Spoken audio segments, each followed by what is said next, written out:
Hi అండి, అందరికీ నమస్కారం. Welcome to lucky vibes YouTube channel. And ఇప్పుడు వచ్చేసి నిన్నటి యొక్క బిగ్ బాస్ ఎపిసోడ్ గురించి మాట్లాడుకుందామండి. అండ్ నిన్న ఎపిసోడ్ కూడా అంతగా ఏం అనిపించలేదు. వాళ్ళు లెగడమే ఆఫ్టర్నూన్ 2 తర్వాత లేచారు. అసలు లైవ్ చూసిన వాళ్ళకి కూడా చాలా బోర్ కొట్టిద్దండి. నిన్న ఎపిసోడ్ అంతగా ఏం అనిపించలేదు. అండ్ నిన్న వాళ్ళకి సీక్రెట్ టాస్క్ ఇచ్చారు కదండి, దాంట్లో మళ్ళీ వాళ్ళిద్దరూ ఇంకా 2 టాస్క్ తర్వాత ఇంక వాళ్ళు ఆపేసి నెక్స్ట్ ఇంకా రీతును ఇంకొక రెబల్ అని అనౌన్స్ చేస్తారండి.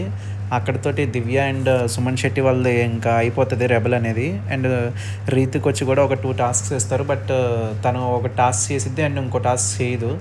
అండ్ తర్వాత ఇంకా మళ్ళీ వాళ్ళకి ఒక గేమ్ పెడతారండి. వాళ్ళ గేమ్లోనేమో వీళ్ళు మళ్ళీ ఇమాన్యుల్ వాళ్ళ గెలుస్తారు. ఇమాన్యుల్ వాళ్ళు గెలిచి తర్వాత వాళ్ళకి గ్రీన్ కార్డ్ ఎవరికి ఇవ్వాలని అనుకున్నప్పుడు అసలు ఫస్ట్ ఇమాన్యుల్ నేను తీసుకుంటా అంటాడు. అసలు నాకు అది కొంచెం రాంగ్ అనిపించింది. ఎందుకంటే ఆల్రెడీ తను ఫస్ట్ రౌండ్ తనకి తీసుకున్నాడు.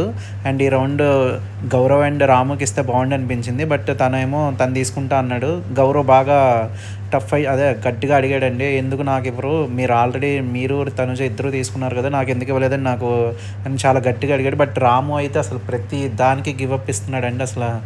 అసలు ఎందుకు ఉంచుతున్నారో కూడా అర్థం కావట్లేదు. తను ఎలిమినేట్ అవుతే బెటర్ ఏమో అన్నట్టు అనిపిస్తుంది. ఎందుకంటే ప్రతిదీ గివప్ ఇచ్చేస్తున్నాడు. ఆ గ్రీన్ కార్డ్ ఇప్పుడు కూడా ఓకే నాకు వద్దు, నాకు ఎవరికి ఇచ్చినా మీలో ఎవరికి వచ్చినా పర్లేదు ఇలా అని చెప్పాడు.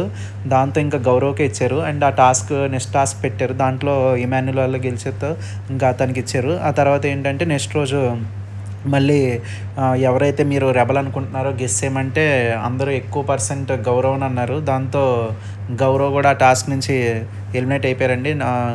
కెప్టెన్సీ కంటెండర్స్ నుంచి. అసలు అదేంటో గేమ్ అర్థం కావట్లేదు. ఏంటంటే అసలు వాళ్ళు ఓట్లు వేస్తే తనని తీసేయడం ఏంటో తెలియట్లేదు. ఎందుకంటే రెబల్ ఎవరో కరెక్ట్ గెస్ చేస్తే తీయాలి. బట్ ఎవరిని పడితే వాళ్ళని తీసేస్తున్నారు. ఆ తర్వాత వెంటనే ఇంక అనౌన్స్ చేస్తారు బిగ్ బాస్. ఫస్ట్ దాంట్లో Divya and Suman Shetty rebels, and తర్వాత రీతు రెబల్ అని చెప్పి అనౌన్స్ చేస్తారు. దాంతో తర్వాత ఇంకా మిగతా కెప్టెన్సీ కంటెండర్స్ ఎవరంటే Ramu, Tanuja and Bharani and Suman Shetty and Ritu అండి. బిగ్ బాస్ ఏమన్నాడంటే వీళ్ళు 5 మెంబర్స్లో మీరు మాట్లాడుకుని చర్చించుకుని ఒక ఫోర్ నేమ్స్ చెప్పండి అన్నారు. అక్కడ కూడా రాము గివప్ ఇచ్చేసాడండి. సరే నాకు వద్దు కెప్టెన్సీ, మీరు నలుగురు వెళ్ళండి అని. అసలు ఎందుకు అలా గివప్ ఇస్తున్నాడో నాకైతే అర్థం కావట్లేదు. ముందు గ్రీన్ కార్డ్కి గివప్ ఇచ్చేసాడు, తర్వాత కెప్టెన్సీ కంటెండర్ దానికి గివప్ ఇచ్చేసాడు. మరి అడగట్లేదు ఎవరు, తన గురించి తను ఫైట్ చేసుకోవట్లేదు. అస్సలు నచ్చట్లేదు. ఇలా ఉండే కన్నా ఇంకా బిగ్ బాస్ వెళ్ళిపోవడం బెటర్ ఏమో అన్నట్టు అనిపిస్తుంది. తనకి ఓట్లు లేకపోవడం బెటర్ అనిపిస్తుంది. అండ్ తర్వాత దాంతో మిగతా 4 మెంబర్స్ కెప్టెన్సీ కంటెండర్స్ అయ్యారండి. ఈ వీడియో కనుక మీకు నచ్చినట్టయితే సబ్స్క్రైబ్ చేయండి ప్లీజ్. Thank you.